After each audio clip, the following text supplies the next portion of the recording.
$125 billion company. They're just going to belly up. They'll go down fighting. They'll go down fighting. I don't know. Okay, so let's start, guys.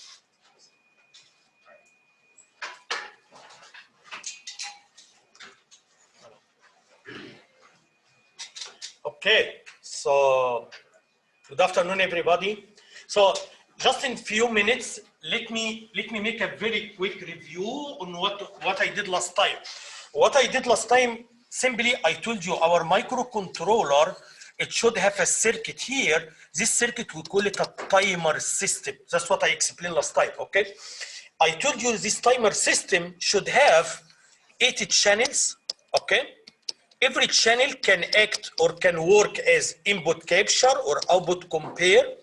Every channel can trigger interrupt, okay? Every channel should have a pin in port T,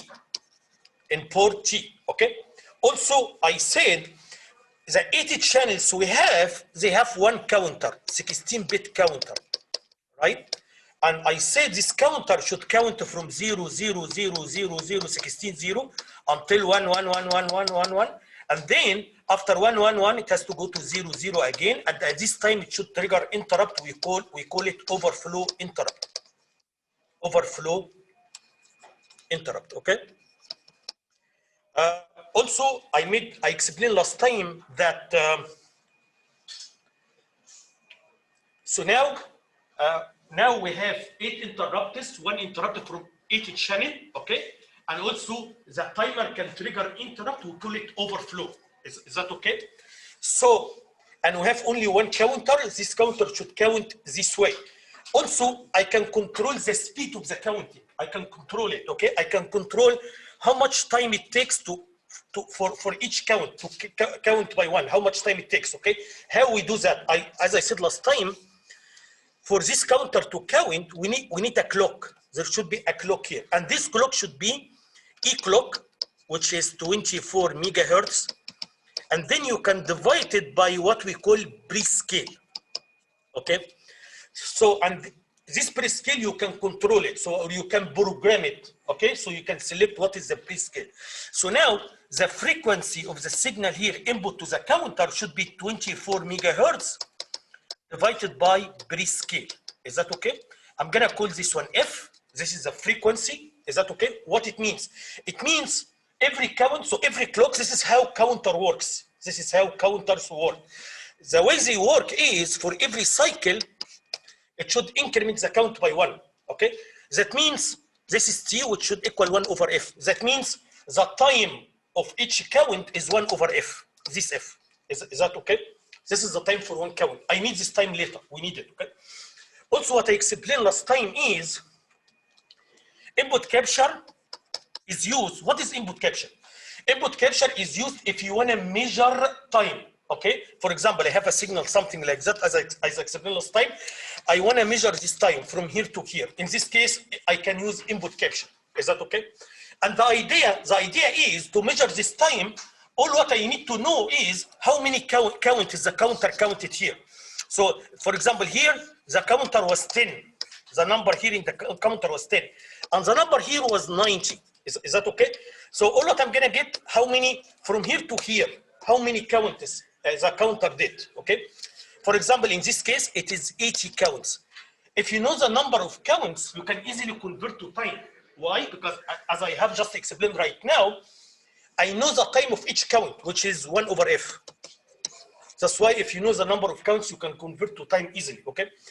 Also, last time I explained why sometimes I need to measure something like that, okay? As I said last time, because this signal, I think I give in many applications, you need to measure this time, because given this time, you can know something, or you can measure something like the example I explained last time. Here,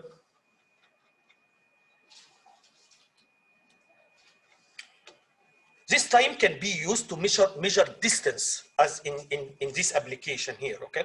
So if you have a sensor this way, okay, as I said last time, here, this time here, from here to here, gives you the time for the signal to go, hit object, and come back, okay? So if you can measure this time, actually I can get the time. I can get the time for the signal from here to here. If you divide this time by 2, you have to divide it by 2. Once you have this time, you can calculate the distance. You can plug it in. So in many applications, I need to measure time, right? In many applications. Okay, this is one of them. So this is what input capture. Quickly, what is output compare? I told you output compare is used if you want to generate any signal efficiently, because in chapter 3 we already generated signal, but we generate the signal in a very bad way because the CPU was busy all the time. It was too bad, right? Because I cannot use the CPU for something else. The minimum, as you decrease the time you need from the CPU, as it is better. The minimum the time is the better. Right? What I'm saying? You need from the CPU because CPU can do other tasks. Okay. So here, as I explained, we can use output compare to generate signal like this one efficiently. Why it is efficiently? Because all what I need from here at this point, there is one interrupt, okay? And then I'm gonna say TC, you know, as I said, every channel should have one 16-bit register, we call it TC. So we have TC0, we have TC1 all the way to TC8 because we have 8 channels. Every one of them are 16-bit, okay? So at this time I can say TCT should equal TCNT. TCNT is a count, it's a current count, the current value of the counter, okay? Plus for example 900. Okay, so what it means? So here, this is TCNT, okay? Or put it here, TCNT, and this is TCNT plus 900. So the counter is counting, right? So it's now incrementing, okay? Once they are equal, they are gonna become equal after 900 counts. Is that okay? Once they are equal, okay? So two things should happen, as I said. Number one, action should be taken on the pin, and this is something you can program. For example, I can say the action flip the bit, or the pin, the pin should be high. So after 900 counts, okay, after 900 counts, this or it can be low. So here I can say the pin should be low, and there is another interrupt here.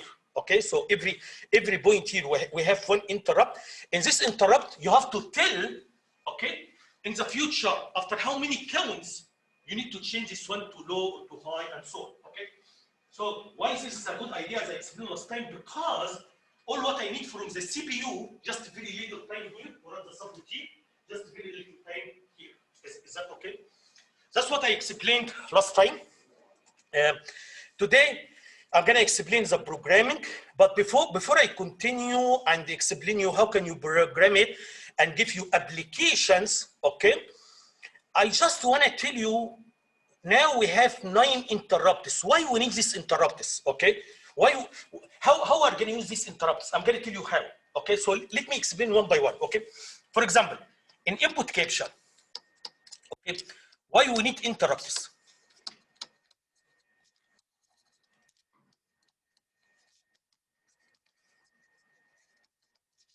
Okay.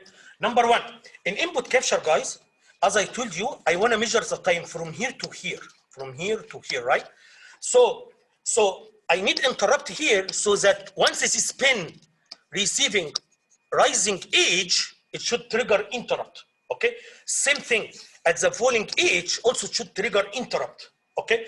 So this is how exactly it works. Number one, when it capture edge, when input capture, it captures rising edge, okay? So it should trigger interrupt, okay? So what should I do when it trigger interrupt? As I told you, what happens here actually, once a rising edge comes, okay? So the value of the TCNT, the value of the counter is gonna be stored in TC. This value is gonna be stored in TC, okay? Why it is stored in CTC? Because the counter is counting, right? So I need to know at which count the signal came, okay? So once this signal comes, I have to save this value somewhere. I have to save it. Why I have to save this signal? Because this one is gonna continue counting, right? So I have to save it in TC. That's why I have to go to the subroutine and I have to take this value and I have to keep it somewhere. Otherwise, if I don't do that, when this one is when the second one comes, it's gonna override TC. You got what I'm saying? That's why I need interrupt here. So again, why I need interrupt? Because, okay, what happens is that the value of the count of this one is stored in TC. So it has to trigger interrupt, so that in the interrupt, I have to take this value, I have to save it somewhere, right? I have to save it in a memory location, for example, okay? Why? Because if you don't do that, you are gonna lose it. Because once this comes, so I'm gonna override TC. That's why we need interrupt here. Is that okay? This is how, you will see it right now, but this is how we are gonna use the interrupt here, okay? The other thing I wanna tell you about is why I told you we have overflow also interrupts. Overflow interrupts. Every time the timer count is from 1111 to 000, okay, it's gonna trigger interrupt. How are we gonna use this one? Okay, why this is important? I'm gonna tell you why it is important, okay? I'm gonna explain two I'm gonna get you more details, but now I just wanna explain why we need interrupts here, why interrupts are important. I'm gonna tell you why, okay? So look at the idea here. First, I wanna measure the time from here to here. So I need to know what is the count here, I need to know what is the count here, and then I'm gonna subtract them. So that is not always the case. This is a very easy case. It's not always like that. What do you mean? I'm gonna tell you what I mean, okay? So here, this is the counter. It should count from 0000 to 111111, okay? And then it's gonna start another cycle from 0000 to 111111. Same thing here, from 0000111. Okay, guys? What I'm saying is an easy case. If you start here, for example, this is count number 10, I'm gonna stop at counting number 70.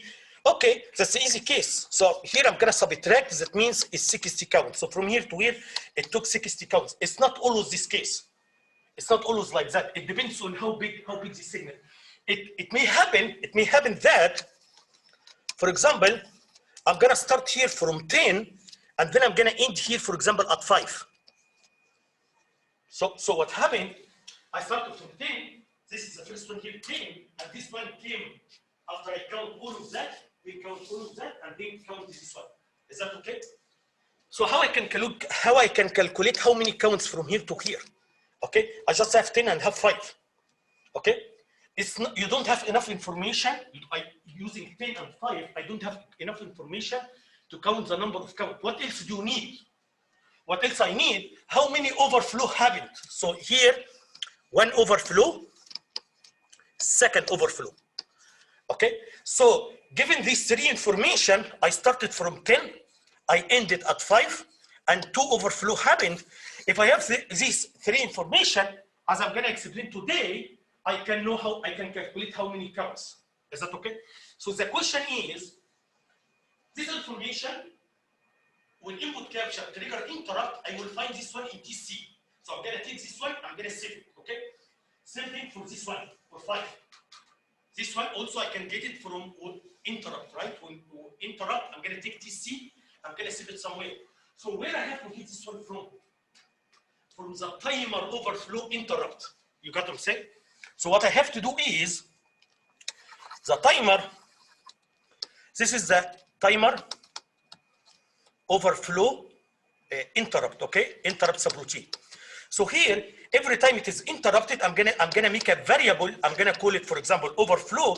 So overflow should equal overflow plus 1. So I wanna count how many interrupts, okay, from here until I come to here. Okay, so I need to count how many interrupts. Anyway, again, I'm gonna give you details, but what I'm doing right now, I'm justifying, or I'm explaining why here I need 2 interrupts. Why here? I need 1 interrupt from input capture in order to get this value, and also in order to get this value. Also, I need interrupts for overflow, so that I can count how many overflows I have, so that I can get enough information to calculate how many counts I counted from here to here. Is that okay? I'm gonna give you details. This is for input capture. Okay, for output compare, why I need interrupt for output compare? That's very easy. I'm gonna tell you why. Because once I'm here, there should be interrupt here. And here I have to say TC whatever, depending on what channel you are using, TC should equal TC in T plus certain number of counts, for example, 1000. And from here to here should be 1000. Okay, because you need to flip the signal after 1000. When you come here, you have to set the next. Okay, So you need, so once I come here, I need interrupt so that I set TC, okay? So I say, please flip the signal after 1000, okay? Same thing here, once I come here, also I have to do the same thing. I have to know next time, flip after 2000 or 1000 or 500, whatever. You got what I'm saying? That's why I need input capture interrupt is here. Is that okay? Any questions? Okay. I'm gonna give you now today. So let me tell you what I did and then what I'm gonna do. Okay. What I did so far, number one, I made a definition. I described our timer system. Okay, that's number one. I explained application, how it is useful, how we can use it. Without the timer system, it would be very difficult to do input capture and output compare. Now, because of the timer system, we can do it very efficiently. And when I mean efficiently, I mean we take very little time from the CPU, which for sure we need something like that, so that CPU can take care of other things. Okay, so so that's what I did. If you don't understand anything of what I explained, just raise your hand and ask me questions. Okay, so what I'm going to do now? Now I'm going to give you details. So now I'm going to talk about programming. How can you program input capture? How can you program output compare? And then I'm going to explain programs. How can you measure the time this way? How can you generate a signal? I'm going to give you programs. Any questions? Okay, guys. So for programming, the good thing is you are not going to see big difference between what we did in IRQ and RTI and what we are going to do today. It's almost the same thing. Still, I need to tell you what is the enable bit. You have to set the interrupt vector. Okay, so still the same steps we did before. We're going to do it right now. Okay, you will see right now. So programming is not difficult. Once you understand it, it's just the same thing as input capture or RTI. So let's move to now the second section about programming.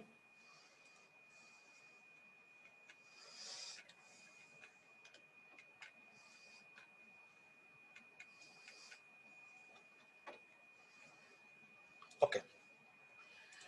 So here I'm going to talk about programming the timer system in general, and then I'm going to talk about application. And by finishing this application, I'm done with the timer system, and then finally I'm gonna explain the pulse width modulation. Okay. By the way, for the last Friday, I'm thinking to make a lab, but this lab is gonna be like optional. It's gonna be bonus if you want to do it. Okay. So I'm gonna make a lab about the timer. If you have time and you want to do it, that's okay. If you want to learn more, and if it's gonna be about the timer system, it's gonna be about input capture, output compare. Okay. If you want to learn more, you can do it. Also, you can improve your grade. If you don't want to do it, that's okay. I understand this is the last week. Okay, so it's gonna be optional. Just if you have time and you wanna improve and you wanna practice, you wanna learn more timer system. Okay, so I will do that. Okay. So now let's start with here programming. First, I'm gonna explain programming the timer. How can you program the timer? Is that okay? Number one. Like any interrupt, what you have to do for any interrupt? For any interrupt, what you have to do, number one, you have to initialize the interrupt vector. Is that okay? We always do that. Is that okay? So that's what we did before. If you look at this table, and I already explained this table before, for the timer overflow, this is the interrupt vector you have to use. This is the number you have to use. Okay. So same thing when I explain, it's exactly same thing like IRQ, but the only difference is in IRQ I use this number, in RTI I use this number. When I talk about the channels, the 80 channels, I have to use these numbers. And now because I'm talking about now I'm programming the timer system, the timer overflow. So this is here. I told you every time there is overflow, there is interrupt, right? Overflow interrupt. Is that okay? I'm programming this interrupt. So this interrupt is triggered every time there is overflow, okay? And I explained to you how it is useful. I told you it's useful because to measure the distance of a signal, I need to know how many overflows we have, okay? So anyway, so this is the way you can do it, as we did before. You say org, and then you can write here this value here, and then this is the name of the subroutine, okay? This is similar to what we did before. Number two. Okay, like any interrupt, I have to tell you where is the enable bit. Any interrupt, I have to tell you where is the enable bit. So this is the enable bit. This enable bit is in this register. Okay, this bit here. This is the enable bit number 7 here, okay? So if you put here 1, so you actually enable interrupts. If you put 0, you actually disable interrupts. Is that okay? Again, same thing. I explain the same thing in RTI, IRQ. And also I'm gonna explain it in the channels as well. Any interrupt, I have to tell you where is the enable bits, okay? Just, it's 1 bit. The only difference, it's just in different registers, okay? So for here, for the timer overflow, it is here. Okay, what else I need to do? I told you before, we need pre-scale, okay? I told you I just explained right now, the input clock to the counter, okay, should be 24 megahertz divided by pre-scale. So this pre-scale, it can control how fast the timer can count, okay? So how I can program it? So as you see here, guys, you have 3 bits here in the same register here. In this register here, the first 3 bits. So if you put 0, 0, 0, so you divide by 1. That means the speed of counting should be 24 megahertz. Okay, this is the clock. Okay, that means we're gonna count 1 every 1 over 24 megahertz, which should equal 1 over 24 microsecond. Look how it is very tiny. So every 1 over 24 microsecond, I'm gonna increment the count by 1. Is that okay? So this is the fastest, very fast, okay? Fastest speed I can do it here, okay? So you can select the different values here, okay? The last value here. So this is all what we have. So we cannot, you have to pick up one of these values here, okay? Based on the value you write it here, okay? So 128, this is the slowest speed, 128, okay? So is that okay?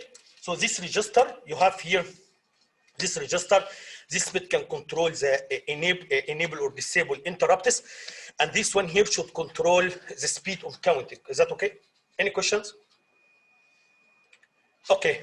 Also, in this register, TSCR1, okay, we have 1 bit here, last bit here, okay?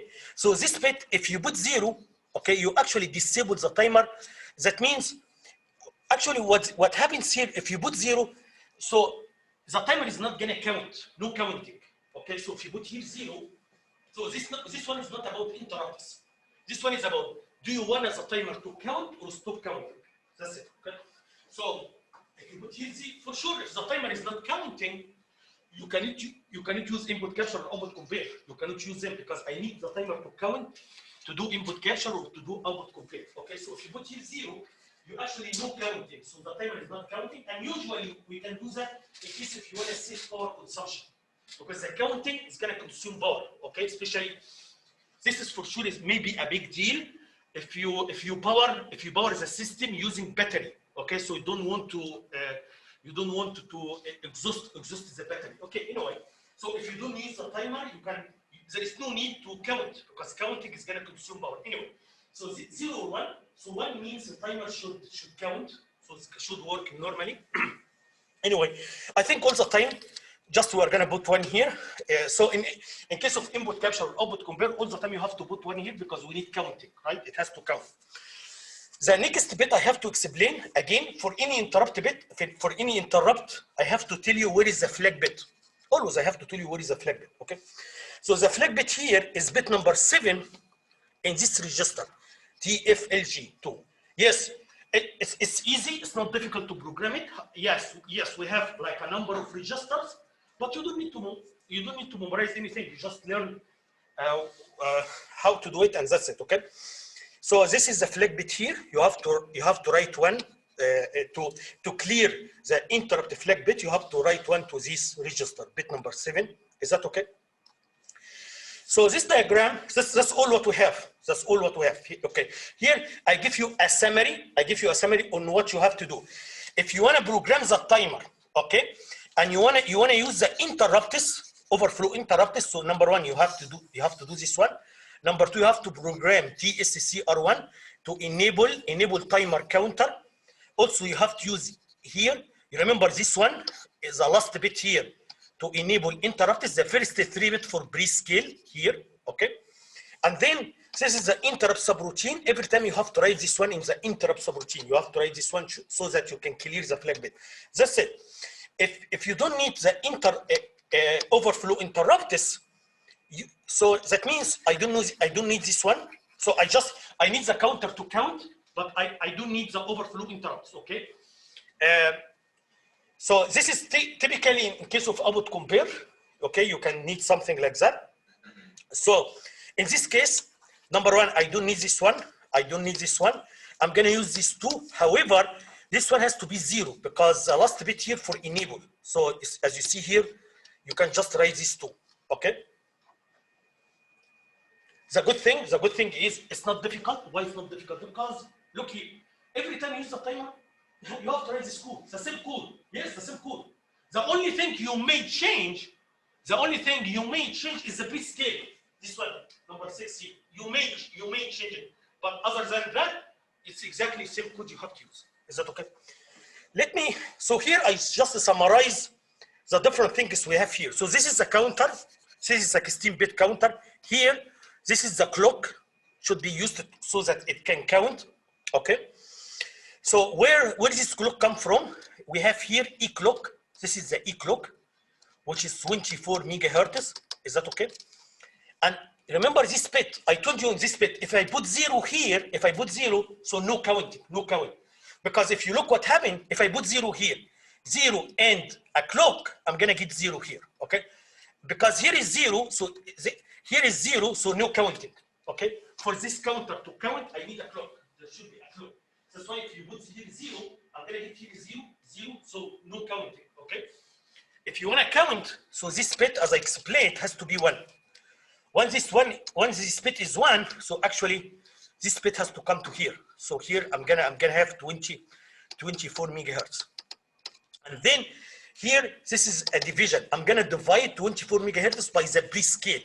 So this one here, I'm gonna get a signal here, which is 24 megahertz divided by pre-scale. Okay, again, nothing here is new. I just summarize the whole story together, okay? So, because we need this one, this is the pre-scale, okay? And then, every time this timer overflows, so this one is gonna generate a signal. So every overflow, so it has to put 1 here. This is the flag bit. So every time it triggers interrupt, it has to put 1 here in the flag bit. And in order to trigger interrupt, this one has to be 1. So there is overflow, and the counter is triggering interrupt here. Is that okay? Also, you remember I, for sure you remember I. I has to be 0, okay? I is a global interrupt, as I explained, it has to be 0. So this one has to be okay. This one has to be 1. Also, this is the enable bit. The enable bit has to be 1. So if it is 1, 1, 0, so in this case, you can get interrupt here. Is that okay?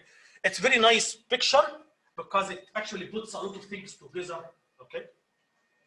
Any questions?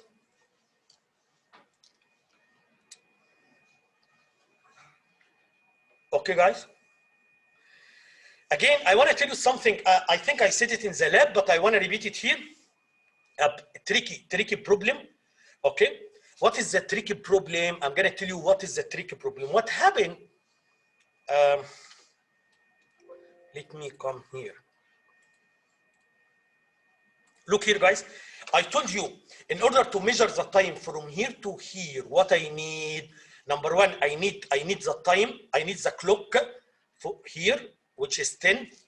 I need 5. I need the end. Where is the second one? The clock for this one. Number 3, I need how many overflow happened. Is that okay? Look here. One student, when he runs the program, he noticed the student, very, very tricky. Okay, listen to me. The student noticed always the overflow is 1 more. He got wrong results. Okay?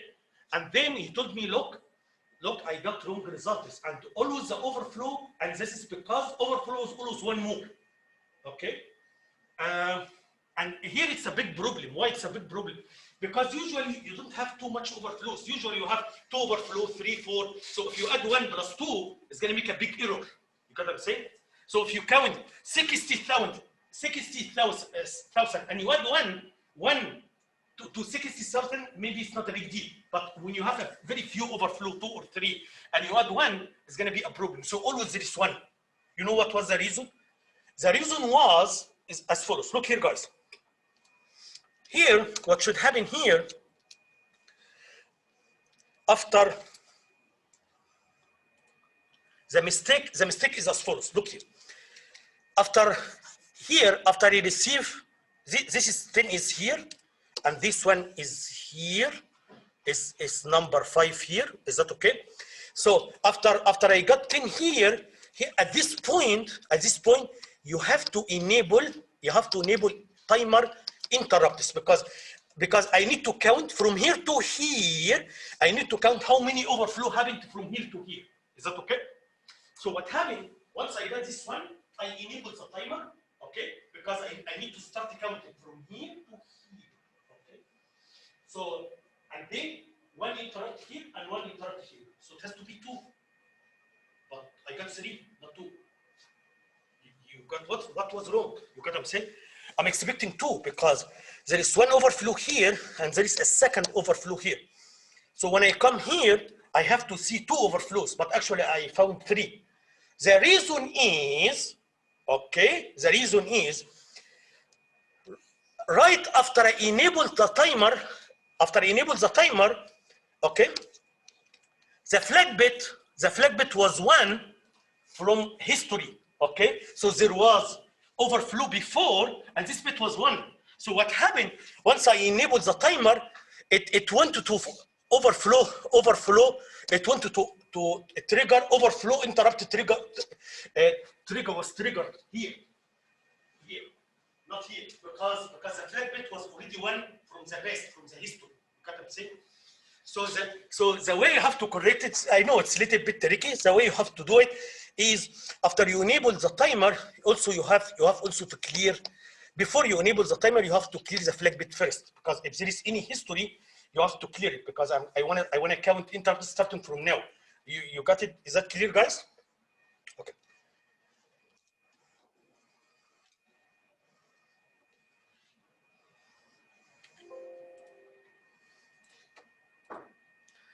So now I'm gonna move to the how can you program input capture, output compare. Again, you will see a lot of things are not new.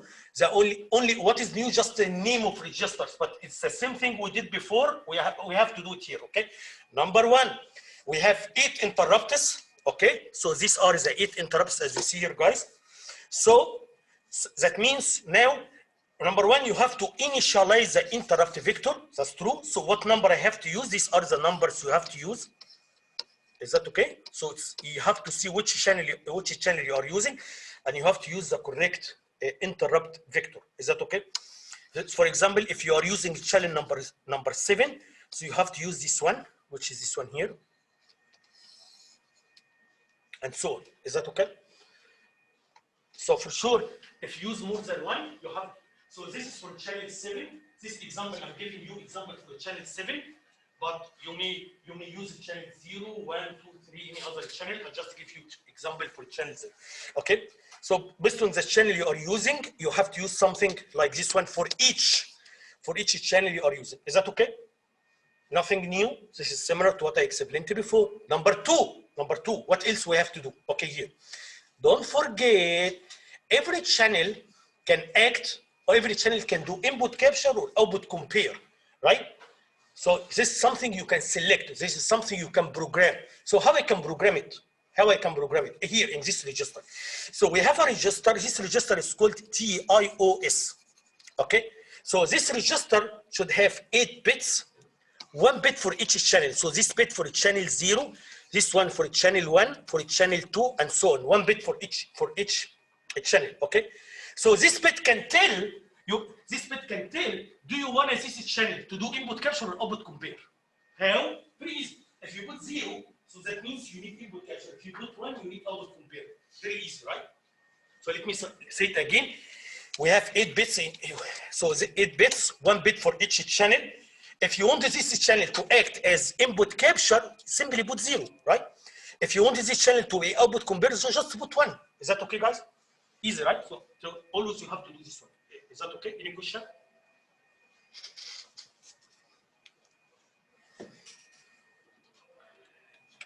Okay, next one.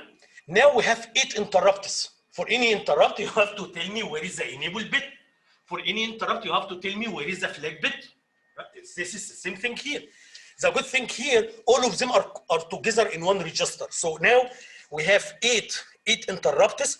All of them are together in a register. We call it TIE, tie, okay, which is timer interrupt enable register tie. Is that okay? So this is the enable bit, enable interrupt bit for channel 0. This one for channel 1, for channel 2, for channel 3, and so on to channel 7. Is that okay? Very easy, right? So every channel has one bit. If you want to enable interrupt, you just put here enable, you put 1. If you want to disable, just put 0. That's it, okay? Any questions? Okay, number 2, our next one, you have to tell me where is the flag bits. Every interrupt should have a flag bit. Remember, this is the flag, this is the bit you have to clear in the interrupt subroutine. You have to clear it, okay? So here, all of them are together in one register. This is the register TFLG1, okay? So this is for channel 0, channel 1, channel 2, and so on, okay? So here, if this one is 1, it means there is interrupt triggered, okay? If it is 0, that means there is no interrupt trigger. And your responsibility, you have to clear this one, as I said, so you have to write something like that. You have to write it in the interrupt subroutine. Is that okay? Similar to what we did in RTI, okay, same thing. Also similar to what we did in the timer. Always we have to do this one, okay? Any question? What else we have to do, okay? Only two things are left, okay? I'm gonna explain them right now, okay? Let's talk about output compare. Here in output compare, I told you once TC equal to TC in T, once they are equal, 2 things should happen. Number 1, interrupt is triggered. Number 2, action has to be taken on the pin. Okay, this is how it works, output compare. Okay, so if this is TC and T and this is TC, it's gonna count. Once they are equal, 2 things should happen. Interrupt is triggered. Number 2, action has to be taken on the pin. What do you mean by action? Okay, it's up to you. It's up to you. This is something you can program. What do you want to do? After 900 counts, TC and T here, and this is, after 900 counts, what do you want to do? You want to put 0 on the pin? You want to put 1? Okay?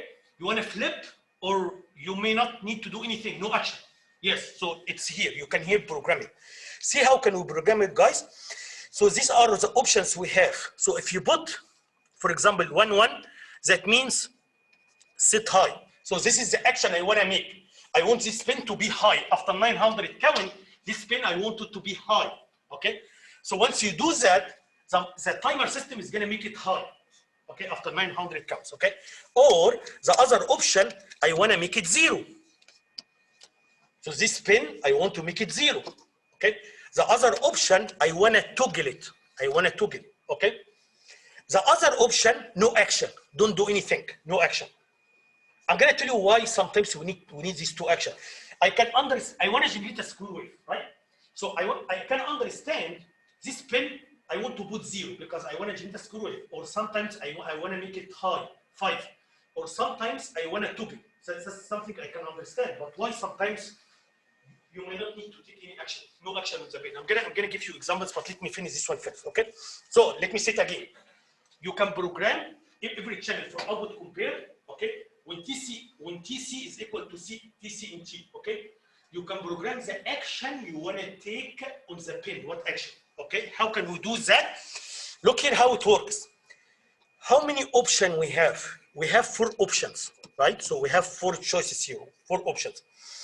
So that means for every channel, I need 2 bits, right? 2 bits, because 2 bits, using 2 bits, I can select 4, 1 out of 4. And that's exactly what I did. As you see here, guys, I'm gonna use 2 registers because 1 register is not enough. So these 2 bits are for channel 0. These 2 bits are for channel 1. These 2 bits are for channel 2, channel 3, channel 4, channel 5, 6, 7. Is that okay? So now I'm gonna use 2 registers For every channel, I'm gonna take two bits from each channel, and then this with the value I'm gonna put here. I'm gonna program the action I want to take. Okay, so here we have TCTL1 and TCTL2. Just name of register. Is that okay, guys?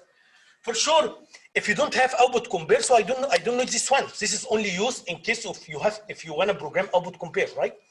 Any question? Okay, someone again, I want to answer now. Why sometimes no action? I don't want to take any action on the pin. Okay. I'm gonna explain later, but the way you can use it, look here, guys. As I said last time, input capture, it can be used, number one, if you wanna measure time. Number two, it can be used if you don't want to measure time, it can be used like IRQ. Is that okay? So I can use it like IRQ. That means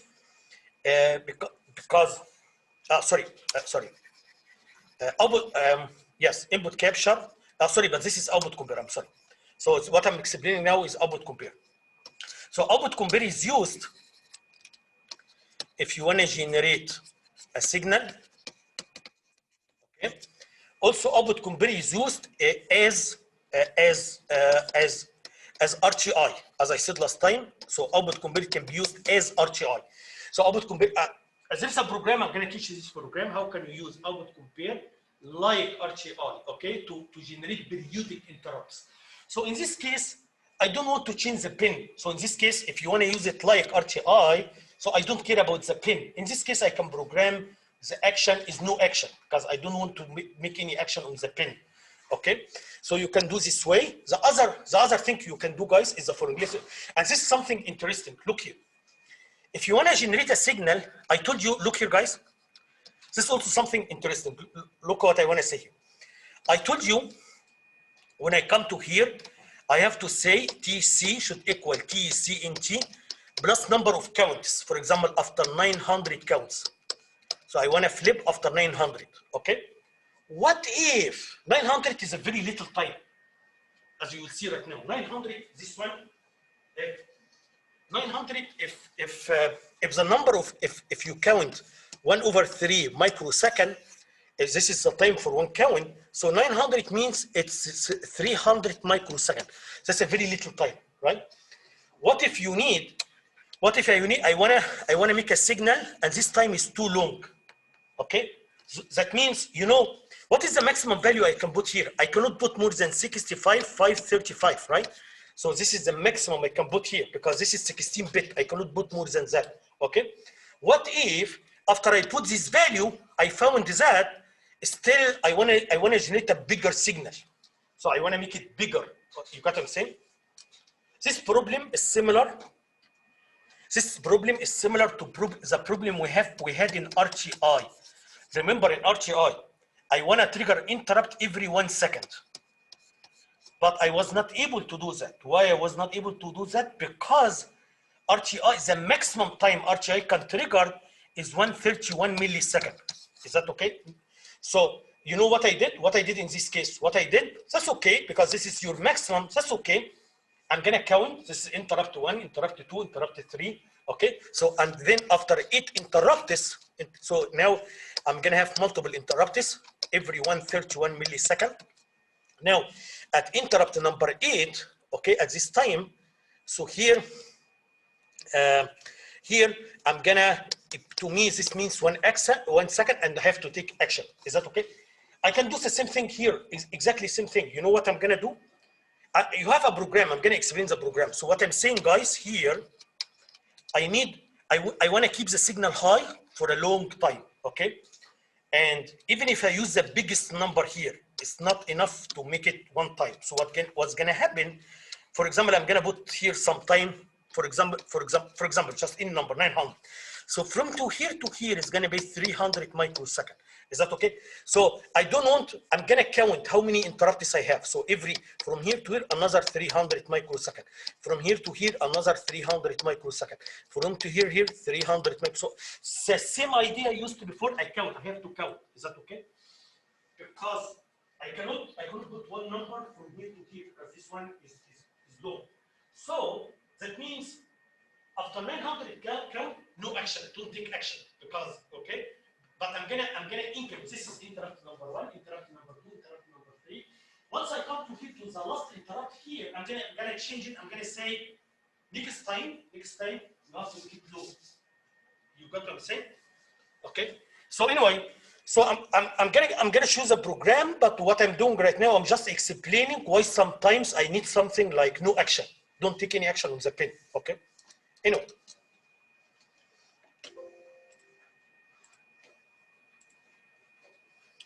So the last thing we have to do here, guys, in case of input capture,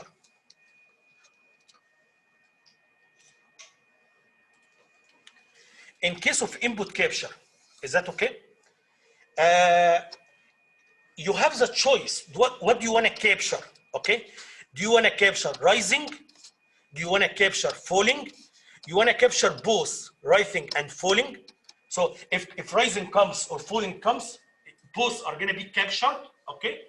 So this is similar to what we did in. You remember what we did in IRQ? Yeah, but IRQ, I had only two options in IRQ. Either you capture falling or you capture low level. Here we have three options. You can capture only rising, only falling. You can capture both rising and falling. So every time if rising or falling comes, are going to be captured. Okay. So how can we do that? How I can select this way? So we have a register here. So first, these are all the options I have. So see what options we have, guys, here. Here you can capture both edges. If you put 1 1. If you put 1 0, you can capture only falling. 0 1, you can capture rising. 0 0, capture disabled. I'm not gonna capture anything. Is that okay? So let me summarize what I want to say here, guys. So in order to decide, in order to select what do you want to capture, okay? So for every channel, I need 2 bits. Is that okay? Because I have four selections here, 4 options. So for every channel, I have 2 bits. Is that okay? 2 bits. How I can get these 2 bits? As you see here, guys. Again, I need 2 registers. TCTL3 and TCTL4. For every channel, I'm going to take 2 bits here. So this is for channel 0, these 2 for channel 1, a channel 2, a channel 3, a channel 4, 5, 6, 7. Is that okay? So for every channel, I'm going to take 2 bits. Then, based on the value you put here, you are gonna capture only rising or falling and so on. You know what I mean by capture? Just in case you don't know what I mean exactly. What I mean is, if I capture only rising, that means every time there is a rising here and here and here. So what happened? Number 1, interrupt. There is interrupt. Number 2, TC should equal the value of TC in T. What was the count here? What was the count here? What was the count here? Okay. I have to use this one if you want to measure the time from here to here. Is that okay? So this is one thing. The other thing, you can capture falling. Same thing if you want to capture falling. Okay. Or you can capture both. So you can capture rising and falling, rising and falling. Is that okay? So that means if you capture both falling and rising, so here there is interrupt, here also there is interrupt. Is that okay? Okay. I think this is the end of the programming. Before, and also I make a summary here, but before, let me make a very quick review. Quickly, number 1, if you want to program any channel, you have to program the interrupt vector as we did before. This is number 1, okay? But you have to use any number from here. The number from here corresponding to your channel, number 1. Number 2, you have to program every channel can be input or output. So from this register, you have to select, do you want to do input capture or output compare for every channel here, okay? Because every channel can do only one task. It cannot do both, only one at a time, okay? So next one here, the enable bit. Every interrupt we should have an enable bit for each one. Is that okay? So we have 8 channels here. Next one, interrupt flag bit. So we have 8 here for interrupt flag bit. Okay. Also, if you program output compare, you have to tell me what action you want to take on the pin. Do you want to toggle the pin? You want to clear it? You want to set it? So once this is again, this is TCNT and this is TC. Okay, so I'm gonna count. So after 900 counts, okay, after 300 microseconds, what do you want to take? What you want to do on the pin? You want to clear it? You want to toggle? You want to set? Whatever. Okay. So you can program it from here. So here every channel has two bits because we have 4 options with 2 bits. For input capture, for every channel, you can capture only rising or falling, or you can capture both. That's why, or you can capture none. Okay. So in this case, every channel can have 2 bits as well, as you see here, and then you can program it this way. Okay. So that's it. So this is the summary. So this is summary. This is what you have. That's what you have to do every time you want to capture it. You want to program it input capture. Number 1, you have to do this one all the time. Okay. Regardless if it is input or output, it doesn't matter. If you want to program it input capture or output compare, it doesn't matter. You have to do this one. Same thing here. You have to do this one. It doesn't matter if it is input or output capture. Okay. And this you have to also to clear the flag bit this way. Also, for sure, if you want to use input capture or output compare, you have to make sure the timer is working. I don't need to say that because input capture or output compare, it uses a timer. Here, what I mean by the timer is a counter. Okay, so you have to make sure the counter is working, right? So that's why here I have to make sure the timer is counting. Okay. Number 2, I have to program it input capture. In this case, it has to be input capture, TIOS. Okay. Also, you do what you want to capture. You want to capture rising or falling or whatever. So here, also this is the enable bit. That's it. Is that okay? So only different. Listen to me because this is little bit. Some students listen to me, guys. Here, the example. Okay, what is the difference? The example I'm giving you here. This is example for a channel 0. Okay. Be smart. Be smart. What I mean is, if you want to use the channel 7. Don't just copy and paste from the slides. This is channel 0, right? So if it is a different channel, how it would be different? For sure, you have to use a different number here, right? This one is not gonna change. The same thing here. This one has to change because this number here, I'm gonna clear the first bit. The first bit here is for channel 0, right? So if you wanna use another channel, for example, channel number 7, so instead of 01, it has to be 80, right? Because I wanna clear this one. You got what I'm saying? So this is what I'm saying that because I think in one test I asked the student to use channel 7. Some student copy and paste from the slides. They even change it. You got what I'm saying? Because here I program it for channel 0. Same thing here, guys. Here, because here I'm using the first because this one is the channel. I'm using channel 0. So here I'm programming this one, these 2 here. Okay. So I'm programming these two here. If you use a different channel, you have to program something else. Just channel 1, 2, and so on. Okay. Anyway, same thing for this one.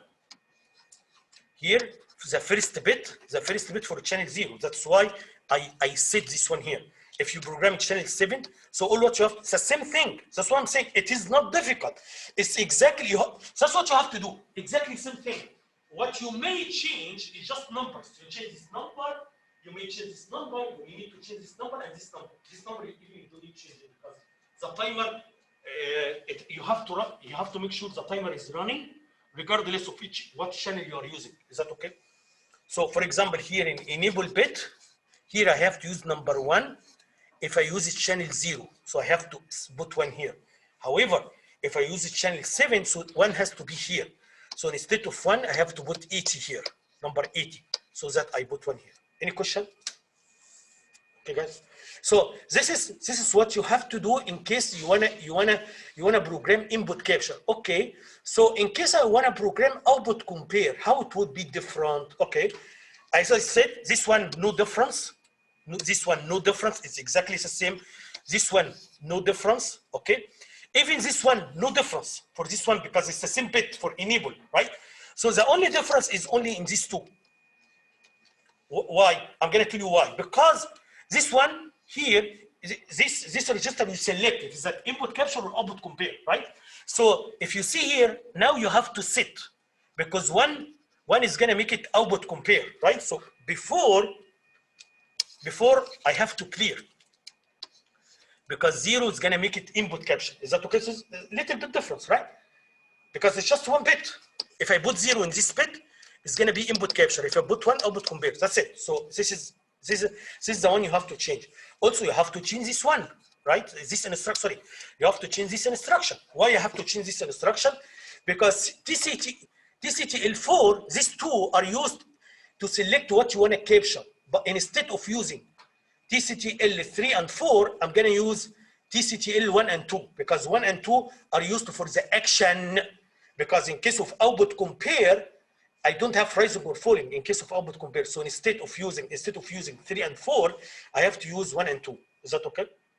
So here I used 4. Here I'm going to use 2 or 1 or 2. Okay, that's it. So anyway, so what I want to say, guys, programming is easy. It's not difficult if you know how to do it one time. So we're going to use the same programming all the time. Is that okay? Any questions? Okay. For C language, how I can do the programming in C language? Okay, there are different ways to do it. Number one, you can do something like that. So to just set the registers this way, you can set the register this way. This is exactly like the assembly I explained right now. Also, you remember the number we used, number 6 and number 7, we used in the interrupt function or interrupt subroutine. This number, we got this number from here. I told you from this table. So if you use number 6, so this is for IRQ. If you use number 7, so this is for RTI. Same thing. If you are programming timer in channel 0, you have to use number 8, number 9 for number 10. Number 11, 12, 13, 14, and if you're programming number 15, and if you program the overflow, you have to use number 16. That's it. You got what I'm saying? So this is for the interrupt subroutine. This is exactly similar to what we did before. The only difference is here in IRQ, we use number 6. In RTI, we use number 7. If you program any other subroutine, you have to use a different number. That's it. Is that okay? One more thing I have here, guys. Again, if you want to program the registers this way, it is okay. Again, if you like more functions, we have a number of functions I'm going to explain right now. You can just use the functions, okay? So let's see what functions we have. Let's start from here. So for every channel, we have enable and we have disable. That's it. So channel 0 enables, channel 0 disable, and so on. So for every channel, we have enable or disable bit, enable or disable function in order to enable or disable interrupts. So this one enable, this one disable interrupts. Okay. So this is number one. Number two, if you want to clear the flag bit, we have for each one, we have a function to clear the flag bit. I think we use the same thing in RTI. So we can use it using a function. You can just clear the flag bit. Is that okay? And now, also we have some here. If you want to run the timer, so you can say timer underscore run. So this one, you remember the last bit I told you, this is to save power. Okay, so the timer is counting. So this one is used if you want the timer to count. Okay, and again, if you use input capture or output compare, the timer has to be counted because I need the count. Right, makes sense, right? I need the count. So the timer has to count, right? So our timer is stopped. Okay, and these two enable or disable. These are for interrupts. Do you wanna trigger overflow interrupts or not? Okay, so these two are for interrupts. For sure, most of the time we are going to use run. If you want to use input capture, output converter, you have to use the timer run. Okay, so here you have enable or disable. This is for interrupts. Okay, and then next one here we have timer initialization. So what this one is gonna do? This one is gonna put 7 in TSCR1, which is this one. So this one is gonna make sure the timer is gonna run. So if you use this one, you don't need to use this one because this one is gonna make sure that the timer is running. Also, this one is gonna clear the count, clear TC and T. This is the count, is gonna clear it. Also, this one, TSCR is gonna set it, so it's gonna also enable interrupts. So inside, so it's like this one enable, it's already here. This one also is already here once you do the initialization here. The last thing this one has to do is prescale. So the number you have to use here is gonna be used for prescale, similar to the table we used before. So here you have to send a number. This number has to be from 0 to 7. Yeah, here. You know what is the relation between this value and this value? It's 2 to the power I, and the I is the value here. So if I is 0, 0, 0 means number 0, right? So that's why 2 to the power 0 is 1. This is 1. 2 to the power 1 is 2. 2 to the square is 4, and so on. And this is 7. 2 to 7 is this one. Is that okay? So all what you have to do, you have to send the value from 0 to 7, and based on this value, we can calculate the prescale. Okay. Now, next one, we have the clear timer flag. Okay. We have another one here also, reset the timer counter. So this one actually you're gonna put 0 in TC and T. The last thing here, how can you program it channels? In order to program a channel, for every channel, you have initialization for each channel. And for here, you have to give me 2 values here. One value, it has to tell me you want to program it input capture or output compare. And this is not P. So P here is used to program it input capture or output compare, right? So here you can put 0 or 1. So here you put 0 or 1. 0 for input capture, 1 for output compare. Is that okay? The second, the first one here, which is A, this one is used, this is the value is going to be used in TCTL to capture rising or falling, or also in case of input capture. So the value you have to put here, this is the value has to go to TCTL. This is the value we're going to put it here. In case of input capture, it's going to come here. In case if you program output compare, it's going to be used here to program action. Is that okay, guys? So here, all what you have to do, you do initialization, and then you have 2 values. One value you can select. You want to program it input capture or output compare. The second one here, or A, the other value A, this one is going to be used in case of input capture. This one is going to tell what you want to capture, rising, falling, or both. And in case of output compare, this one is going to tell what action you want to take on the pin. So it's exactly same thing. So here, but one of them is going to be here in one of these 2 registers. The other one is going to be in one of these two registers. Is that okay?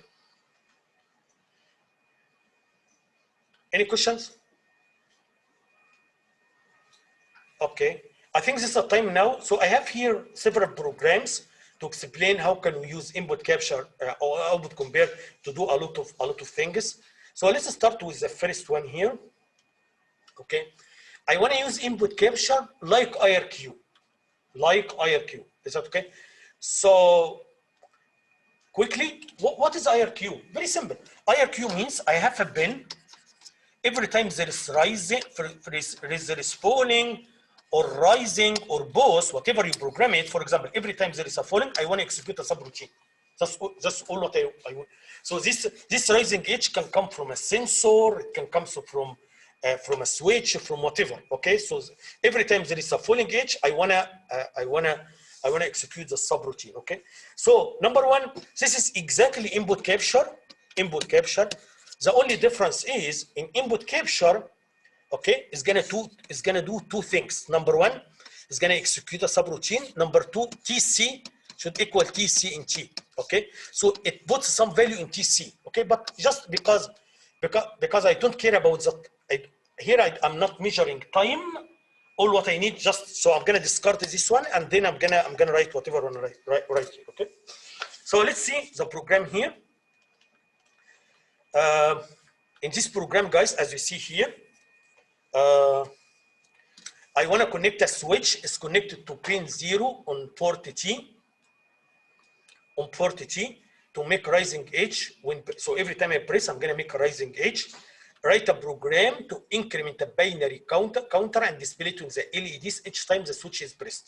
So every time I press the switch, I'm gonna trigger interrupt. When I trigger interrupt, I'm gonna increment the counter. Okay. So this is exactly similar to what we did in the test 2. In test 2, every time there is rising or falling edge, okay, you are gonna increment the counter. Okay, this is exactly the same thing, but what we did in the test, it was in IRQ. Now I'm gonna use input capture. You got what I'm saying? It's very useful, very interesting. Why it is very interesting? Simply because I have only one IRQ, right? What if in your application you need 3, 4 IRQs? Okay, now we have 8 now. So now we have one IRQ and we have 8. If you don't use them like for input capture, output compare, you can use 8 IRQs if you want. You got what I'm saying? Or you can use a couple of them like IRQs. Okay. Same thing for sure. This is not the main functionality. The main functionality is used for input capture. However, maybe I don't need 8 input capture because they are 8. Maybe I don't need all of them, right? So, for example, I can use 1 or 2 for input capture, okay, and the rest, I can use the rest for something else, right? So here I'm explaining how can use it like IRQ, okay?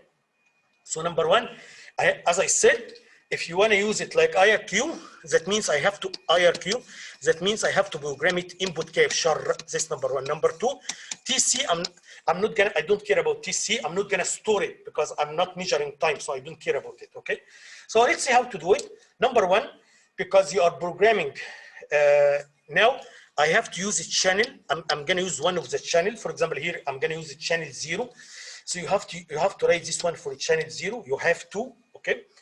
This part has nothing to do with interrupts. This is just for port B and port P and so on. Okay, so and then now you have to enable the timer counter.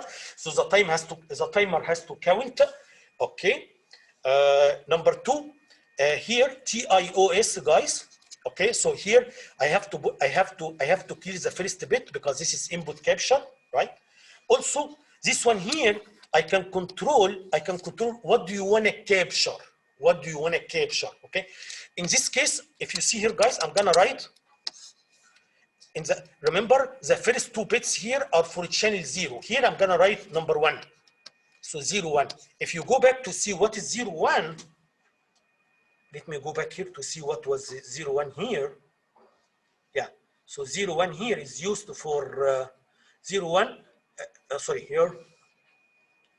So 0, 1, here I want to capture only rising. 0, 1 is used to if you want to only capture rising. Okay. If you want to capture falling, so you have to use 1, 0. If you want to capture both rising or falling, you have to capture, you have to put 1 and 1. Okay. So anyway, so I want to capture only rising. So I used here the number I can use for, okay. Anyway, here, finally, you have to enable interrupts here. That's it. So once you do that, what's going to happen here?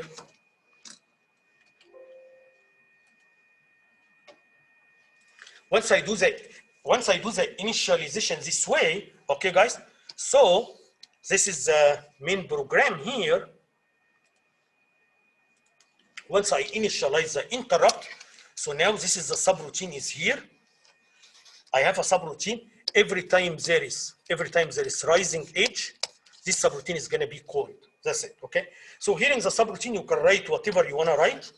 Okay. You can write whatever you want to do, but don't forget you have to clear the flag bit this way. That's it. Okay. So you can add the debouncing code if you want. You can add it here. Every time you increment the count, and then you can display the count on port B. You can do whatever. Is that okay, guys? Any question? Is that okay? Okay. Now, so here I'm explaining how can you use input capture like IRQ, no measuring to the time. I don't measure the time here. I just, every time there is a falling edge, I want to trigger interrupt, and then the interrupt I can write whatever I want to do. That's what I explained now, okay? So now I'm going to explain how can you do the same thing using C language.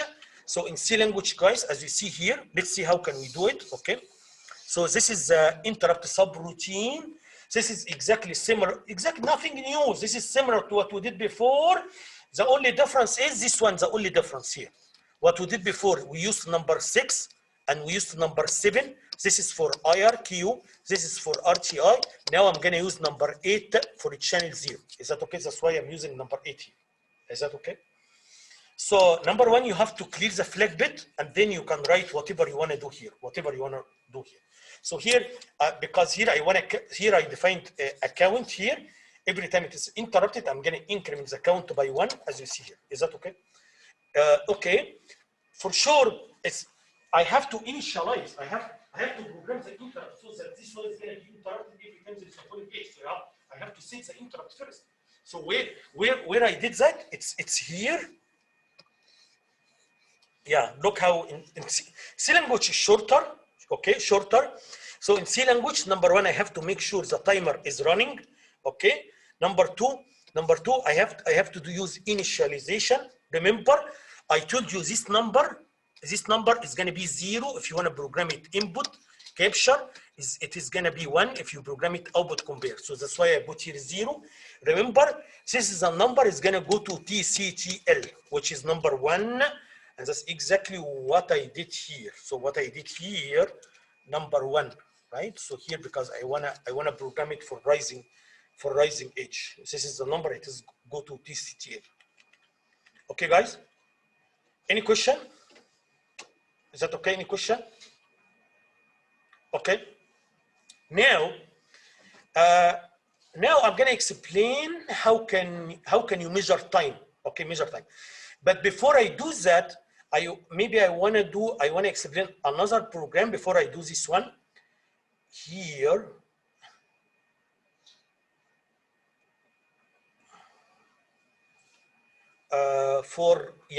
For output compare, guys, I told you output compare is used if you want to generate a signal, right? If you want to generate a signal. Also, output compare can be used like RTI. You get what I'm saying? To generate periodic interrupts. So, okay. So also, this is also very and it is, in my opinion, it's better than RTI or nicer. I use the word nice. It's nicer than RTI. I'm going to tell you why it is nicer. Okay, you will see right now. Okay, so what I'm saying is that again, why this is interesting? It's interesting because we have only one RTI. Okay, so if you already use RTI, for example, for time multiplexing, and I need periodic interrupts to do something else. Okay, so in this case, you can use one of these channels to act like RTI to generate periodic interrupts. Is that okay? So here, I'm not going to generate a signal, but I just need periodic interrupts. Okay. Okay. So why if I need periodic interrupts, I have to use output compare? Okay, I'm going to tell you why. So what is output compare? What happens in output compare, guys, is look here. I'm going to have interrupt here, and then once I come here, I'm going to say, please, next interrupt TC should equal TCNT plus 900. So please interrupt me after 900, and to toggle the bin plus toggle the bin. You get what I'm saying? So here, every time I come here, I'm going to say next interrupt after 900 based on the number you write here. Okay? Based on the number you write here. So I can say next interrupt after 900 and toggle the bin. Okay? For sure, I don't care about the pin, so I can say no action, and then all what I can do, guys. If I can have interrupt here, I'm going to say next interrupt after 900 counts. When I come here, I'm going to say next interrupt after 900. So by this way, you can make periodic interrupts. You got what I'm saying? Okay. So let me explain it first. I think it's interesting again, guys, simply because we have only one RTI. So now we have eight channel. Every channel can work as RTI, and already you have RTI before. So now you can have up to 9 RTIs. Okay. So here, so here what I'm gonna do, guys, is, and I'm gonna tell you why it is nicer. Okay. So what I'm gonna do now is I'm gonna prescale. So look here, guys, I'm gonna select prescale 8. To select prescale 8, you have to put here number 3. Number 3 here, okay? As I told you, if you go here, let me go back here to just remind you. So if you put here 3,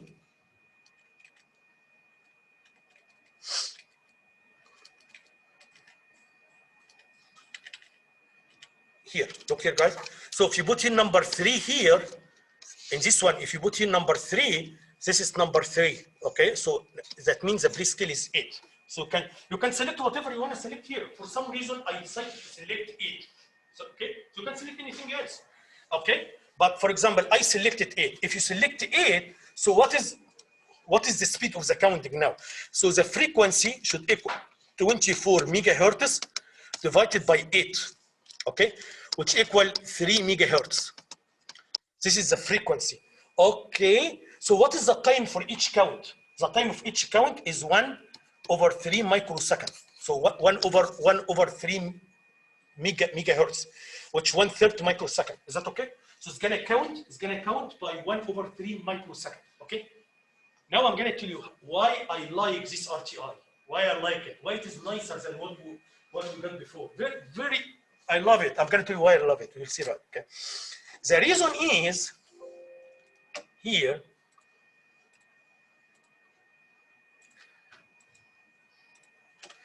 Look here, guys. So here I told you, once I come here, I'm gonna say TC should equal TC something for sure. We have TC0 to TC7 should equal TCNT, okay, plus some number here, okay. So for example, 300, okay. So here, this 300, that means if you keep it this way, so every interrupt, I'm gonna write the same thing. So every interrupt, I'm gonna say next interrupt after 300. Okay, what it means? It means I'm gonna generate periodic interrupts every what? So it's gonna 300 counts. So 300 times 1/3, which is equal 100 microseconds. Okay, because this is the time for one count. This is the time for one count. By this way, I can generate periodic interrupts every 100 microseconds. Is that okay? Why I like it? Why it is very nice? It's very nice because every time I increment by 1, every time I add, if you add only one count, you actually increment the time out, you increment it by 1/3 microsecond. So the way I can set the time here is much more better, more flexible than what I did before. You remember in RTI, we just have that table. I didn't have a lot of selection. Now you have a lot of selection. Now you can increment the time by 1/3 microsecond, very little time, right? Same thing if I select here, instead of, if I select 3,000 here, if I put 3,000, okay? 3,000, that means you are gonna trigger interrupts every 3,000 times 1/3 microsecond, which should equal 1,000 microsecond, which is 1 millisecond. So you can trigger every 1 millisecond, okay? If I add 0 more, 30,000, remember, you have a limit, okay? Your limit is, it cannot be 65,535 because this is the maximum, okay? So you can do something more than that, okay? So for example, if I put 30,000, that means 30,000 is gonna be 10 milliseconds. Is that okay? It's gonna be 10 milliseconds, okay?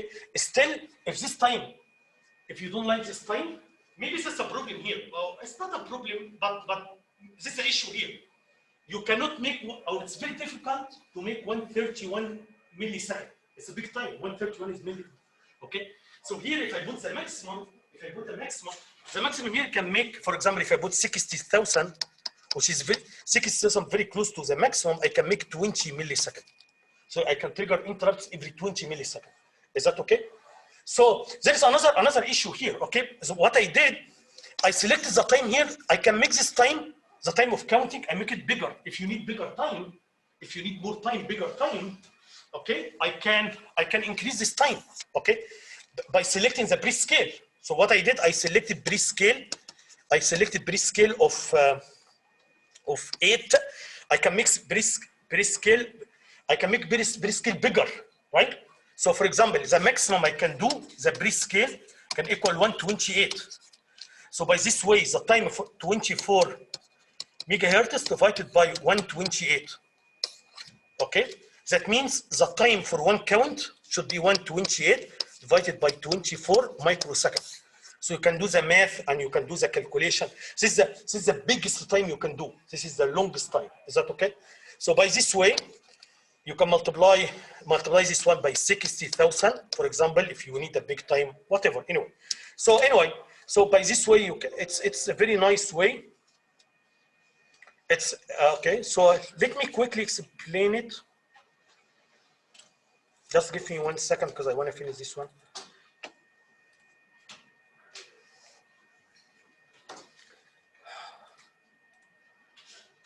Okay, so here.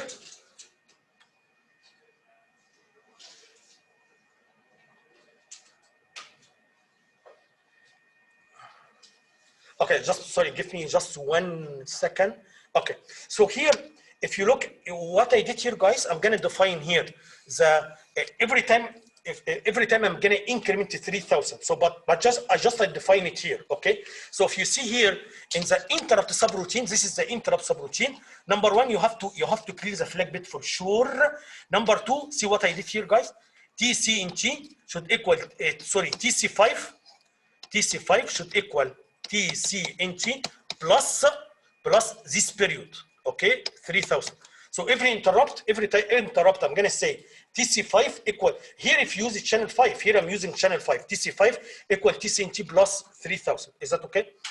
That's it. So by this way, you can have periodic interrupts every 3,000.